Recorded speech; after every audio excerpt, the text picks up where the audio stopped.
Bonjour à tous, moi c'est Camille, j'ai 27 ans et je fais de la course au large. Alors en quoi ça consiste? Ça veut dire que j'ai un bateau qui fait 10 mètres de long et qu'avec ce bateau de 10 mètres, on fait des parcours, on fait des courses sur toute la façade atlantique de la France, mais des fois ça nous arrive même de traverser l'océan, comme l'océan Atlantique l'année dernière. Donc aujourd'hui, ça fait 4 ans que Bretagne Pôle Naval m'accompagne dans ce projet et me soutient et qu'on écrit ensemble une belle histoire.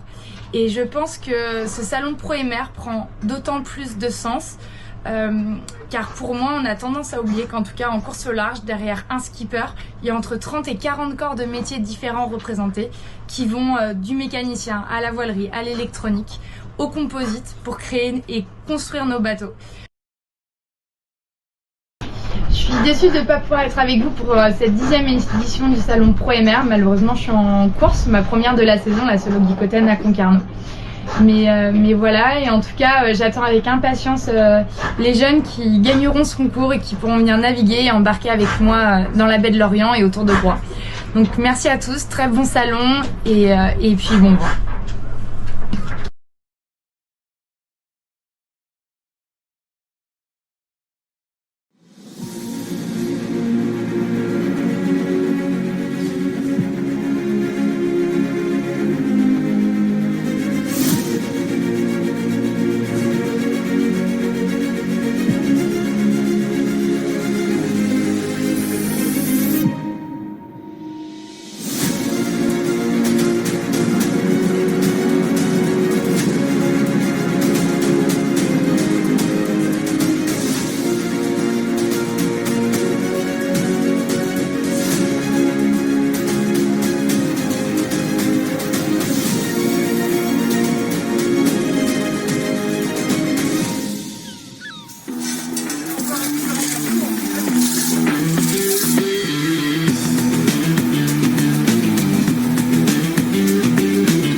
Le port de pêche de Lorient. Route de pêche vers les principaux gisements de langoustines. Pendant une semaine, l'équipage va vivre au rythme intense de la mise à l'eau du chalut, du tri et du traitement des captures, de leur mise en caisse, de la gestion du navire.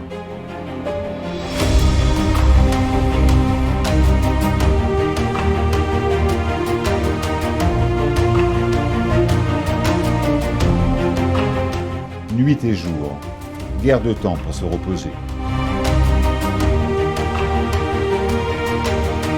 Construit en 2019, le Côte d'Ambre est un chalutier moderne en acier qui intègre de nombreuses innovations technologiques pour réduire sa consommation de gasoil, être moins bruyant et offrir de meilleures conditions de travail à l'équipage.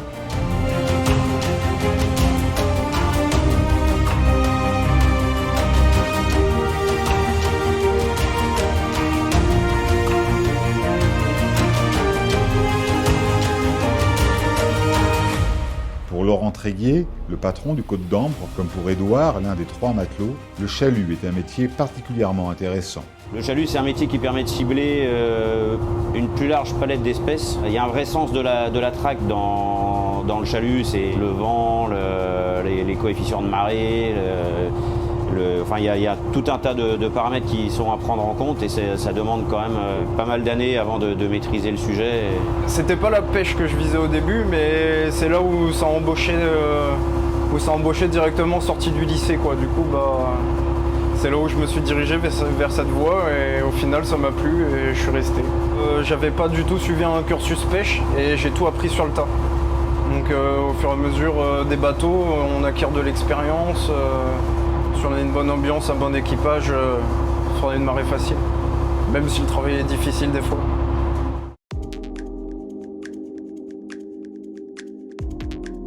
Le navire est à la fois un lieu de travail et un lieu de vie. Chacun à leur tour, les matelots cuisinent pour tout l'équipage.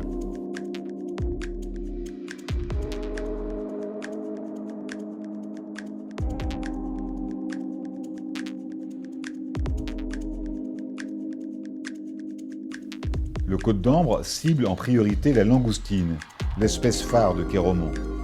Avec plus de 700 tonnes pêchées annuellement, l'Orient est en effet le premier port langoustinier de France. Le navire est équipé d'un grand vivier d'eau de mer qui lui permet de conserver ses captures vivantes et ainsi d'assurer une meilleure fraîcheur des produits. Laurent Tréguier est d'ailleurs confiant pour l'avenir de la filière pêche en France. Donc plus on rentre tôt, plus le poisson est frais et plus l'acheteur est heureux de son produit, quoi. Les gens consomment quand même de plus en plus de poissons, que ce soit en Europe ou ailleurs dans le monde, donc ça voudra dire qu'il y aura toujours besoin de pêcheurs. Et ça, c'est une certitude. Donc ce métier-là a un avenir parce que il est bien géré. Globalement, malgré tout ce qu'on peut entendre dans les médias et beaucoup sur les réseaux sociaux, la pêche européenne est probablement une des mieux gérées au monde. Et ça veut dire beaucoup de contraintes administratives et autres. Mais derrière, ça veut dire une ressource qui est toujours présente et qui se porte de mieux en mieux pour la grande majorité des espèces.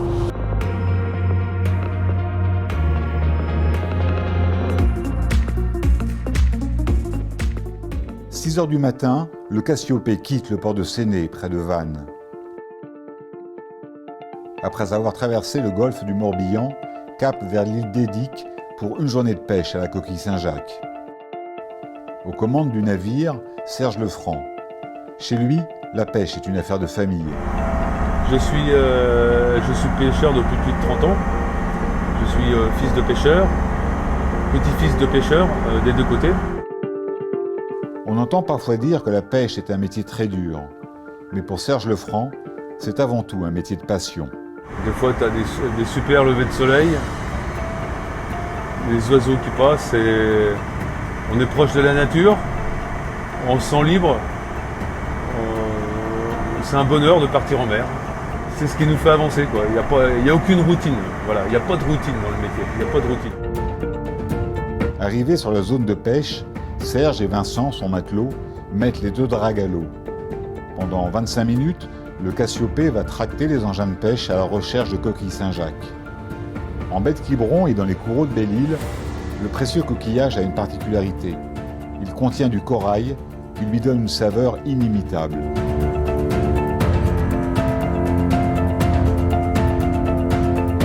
Dans le Morbihan, la pêche à la coquille Saint-Jacques est très réglementée. Licence accordée à un nombre limité de navires, contrôle du temps de pêche, taille minimale des coquilles à respecter. La bonne santé des gisements est ainsi assurée. Il s'agit d'une activité durable et responsable, et cela à l'initiative même des pêcheurs professionnels. La passion de Serge Lefranc pour la pêche est partagée par son matelot. Vincent travaille à bord du Cassiopée depuis 6 ans. Il espère un jour posséder son propre navire. J'ai choisi ce métier parce que c'est une passion, déjà d'entrée de jeu. Depuis tout petit, j'ai voulu faire ça. C'est de famille, c'est de génération en génération. Et je ne me voyais pas faire d'autre chose. La passion, moi, c'est la mer. Alors, métier, c'est pêcher. Pêcher, j'adore ça. Alors, j'ai commencé l'école, le lycée maritime en 2004. J'ai arrêté en 2008. Et depuis, je travaille. Depuis, je suis sur l'eau. J'ai fait plusieurs patrons. Là, je suis avec Serge depuis peut-être plus de 6 ans maintenant. Et voilà, c'est parti, quoi. Et par la suite, prendre un bateau, ça m'intéresserait.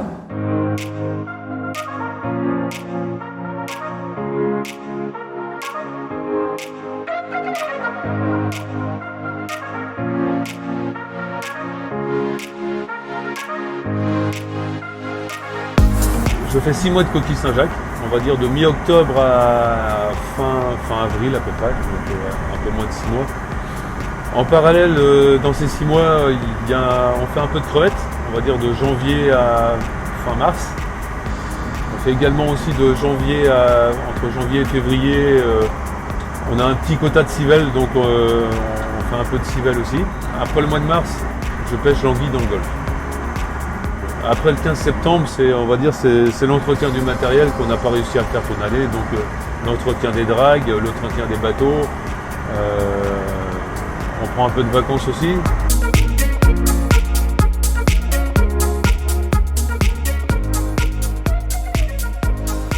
« 17h, le Cassiopée rejoint son port d'attache. Serge et Vincent débarquent les captures du jour, qui se retrouveront dans quelques heures sur les étals des poissonniers. Demain, les 2 marins repartiront en mer.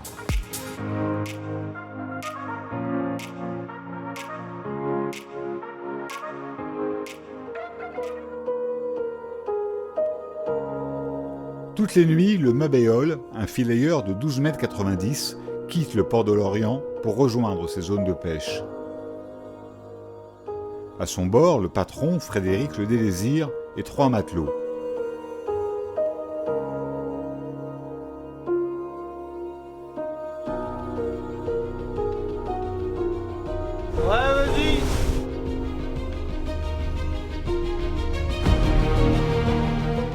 En Bretagne, le filet permet de cibler une grande variété d'espèces, comme l'explique Frédéric. On pêche de la sole surtout, c'est notre métier. Autrement, on se diversifie beaucoup sur la Bretagne. On peut pêcher du lieu, la dorade royale, de la dorade grise, du bar. On a la chance d'aller dans les îles, tous les endroits de roche, où ça que on peut exactement faire un peu de toutes sortes de poissons. C'est l'avantage qu'on a dans le coin. On cible un peu de tout.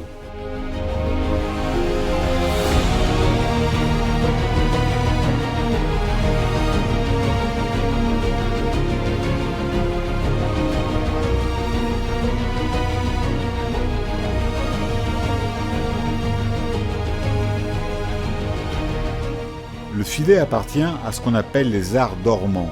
C'est une technique de pêche particulièrement respectueuse de l'environnement et des captures, puisque jamais l'engin de pêche ne touche les fonds et que les poissons sont peu manipulés.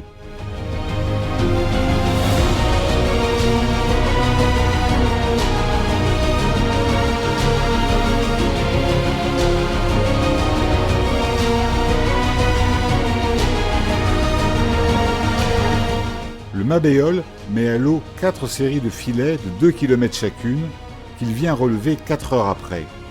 Poser des filets, les remonter, démailler les prises, trier et mettre en caisse les poissons, clarifier les filières. Pour l'équipage, le travail est soutenu. Mais Johan Rio, matelot à bord du Mabéol depuis 3 ans, ne regrette pas d'avoir choisi ce métier. J'ai choisi la pêche parce que un grand plaisir d'avoir navigué.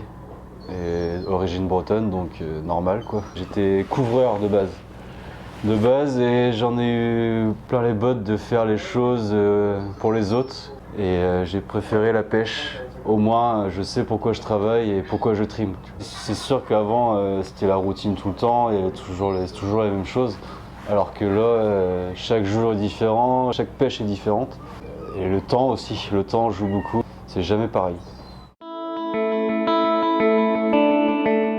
Après avoir été matelot pendant 8 ans, Frédéric Le Délésir patronne des navires depuis 2005. Le Mabéol est son second bateau. Pour Frédéric, la pêche offre de belles perspectives d'avenir pour les jeunes. Pour un jeune qui sort de l'école ou qui veut vraiment se lancer dans le métier, il fait d'abord quelques années, après il peut toujours aller faire son capacitaire et trouver un patron qui le forme pour le remplacer plus tard. Il y a toujours des solutions. Et le métier, il y a de quoi faire, il y a largement de quoi pêcher et tout, et de gagner sa croûte. 16h, le Mabéol rejoint les quais du port de Lorient. L'équipage débarque la pêche du jour. Dès 3h du matin, le navire reprendra la mer.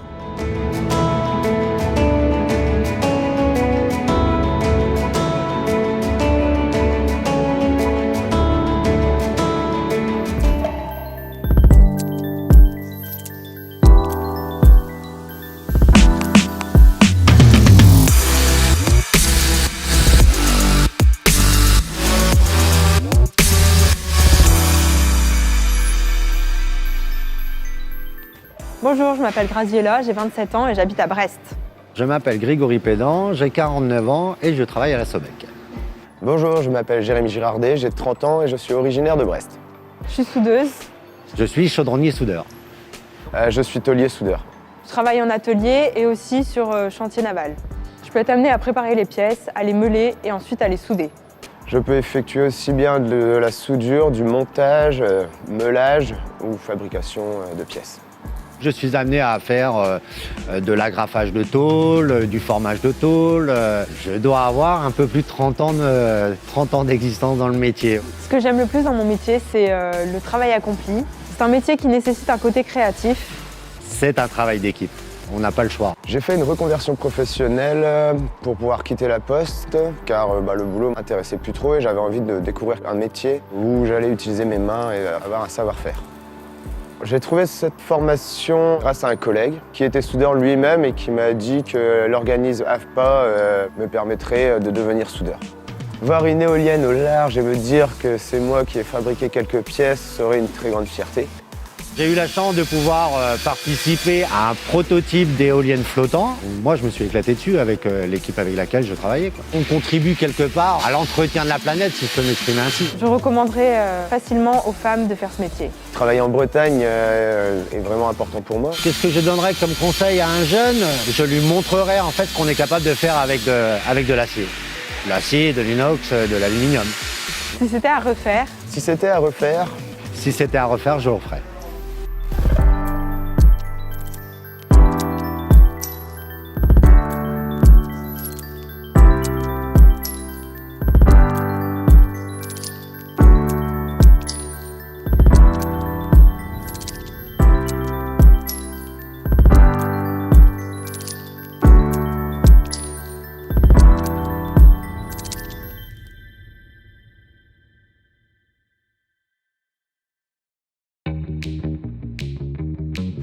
Prise 72. Grégory Pédan, à la Sobec, sur le port de Brest. Je suis chaudronnier soudeur. À former le métal. Mais après, il y a plusieurs métiers en fait. La charpente, voilà, c'est toutes sortes de métiers différents. Pas encore. Je pourrais, j'adorerais. En cuivre. J'ai un CAP, un BEP chaudronnier et j'avais passé un CAP soudeur en candidat libre. Une bonne trentaine pour minimiser un peu la chose. Par la force des choses. Oui, j'ai déjà une petite expérience de l'éolien. C'est une société qui était venue chez nous dans l'entreprise dans laquelle j'étais, qui avait son projet d'éolien flottant, qui est venu chez nous faire leur prototype à l'échelle 1/10. Donc on l'a conçu, tout ce qui est la partie chaudronnée en tout cas, et mise à l'eau et voilà. Et puis après, on est resté informé avec eux, puisqu'on a travaillé quand même avec une équipe qui était vraiment géniale en fait. A priori, ce serait un véritable succès leur projet en tout cas, quoi. Oh non, il y a plein de corps de métiers différents qui interviennent sur ce genre de projet-là. Non, il n'y a pas que des chaudronniers. Ah bah je pense que c'est pour tout le monde important. Là. Tout le monde doit se sentir concerné aujourd'hui. Excitant, passionnant et beau, parce qu'il y a des choses qui sont belles en fait dans ce métier-là. Yes. Mon pays d'adoption. On est obligé de l'aimer, cette terre-là. On ne peut pas faire autrement. C'est obligatoire. Si on ne l'a pas, on s'enferme dans un truc et puis on est livré à soi-même et c'est impossible, pas pour fabriquer des choses comme ça, quoi. La grande vadrouille. Parce que voilà, c'est drôle tous les jours en fin de compte, quoi. Mon meilleur conseil, déjà, c'est d'aimer en fait la ferraille, rigoureux, précis. Pour avoir le meilleur résultat derrière et de faire de ce qu'on a fait, quoi.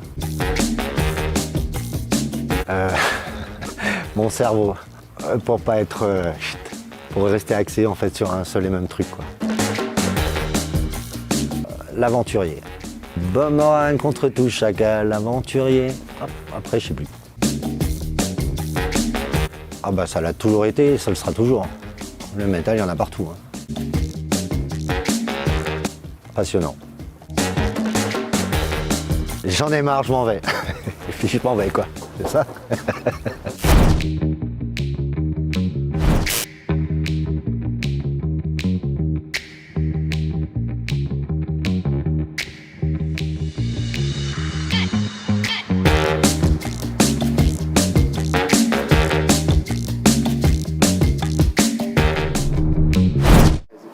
Ça tourne. Alors je m'appelle Graziella, j'ai 27 ans, j'habite à Brest. Je suis soudeuse chez Naftis.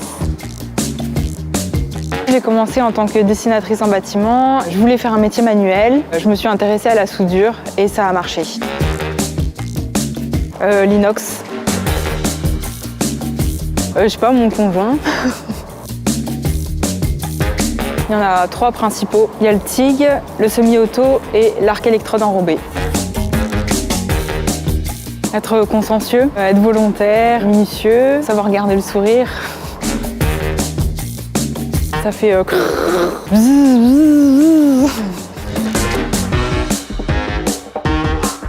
Oui, il y a tous les corps de métier, de l'ingénierie au dessin, au préparateur, la mécanique, l'électricité. Les femmes ont largement leur place dans ces métiers. Un chantier naval, NAVO, le chantier naval. Tornade. De savoir se faire confiance. Pas hésiter à demander aux plus anciens. Non, moi j'ai pas trouvé compliqué, non. J'ai passé les licences 141 et 111. Et les licences, faut les passer tous les 3 ans. J'ai envie de dire du métal, mais c'est un peu facile. Je sais pas chanter. La pluie? Non. Le soleil, la volonté, la franchise, la fête, la rigolade aussi. Ouais, c'est assez exceptionnel, ouais. Je mets pas un tailleur le matin, je me maquille pas non plus. Tout sous-marin. Je voulais participer à l'hyper du sous-marin Le Téméraire et Naftis m'a embauchée à ce moment-là en intérim. Ouais, c'est la classe, ouais. Oui, ouais. De voir autant d'énergie concentrée en un seul petit point, ouais, c'est assez magique, ouais. C'est une belle promesse pour l'avenir, à long terme. Quand je vois le travail accompli, c'est valorisant en fait de lever la cagoule et de voir qu'on a fait un beau cordon. La passion. Ouais, il est cool mon job. Je le referai sans hésiter. Ouais, c'est bon, on arrête.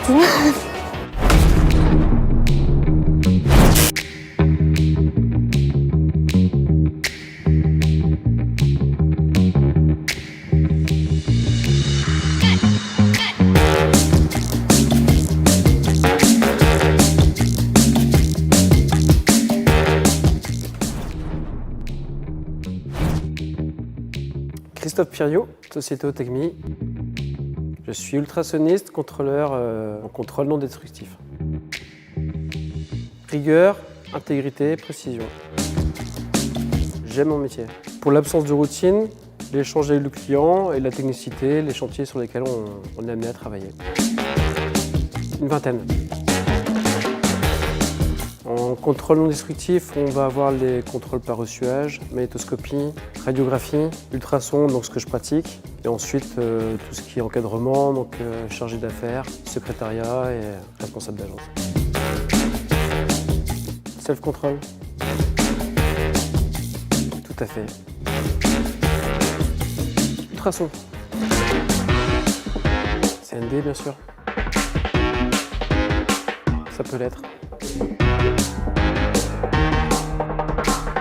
Rigueur, intégrité, investissement. Si j'avais 20 ans, les yeux fermés. Toujours. Je réfléchirais. Un petit peu. Parce qu'on est amené à faire un petit peu de déplacement tout au long de l'année. Actuellement, les énergies marines renouvelables, Un petit peu d'inspection dans certaines sociétés, prochainement sur les sous-marins. Familial. Le début de l'aventure.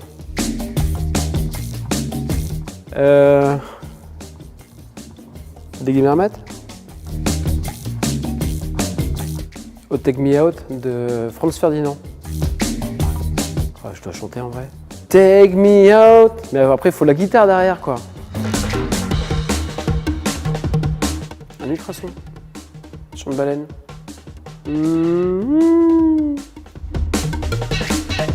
Les énergies marines renouvelables. C'est parti pour durer. Oui, qui appartient au passé, au présent et toujours à l'avenir. Oui, parce que c'est dans l'air du temps, en fait, c'est l'avenir.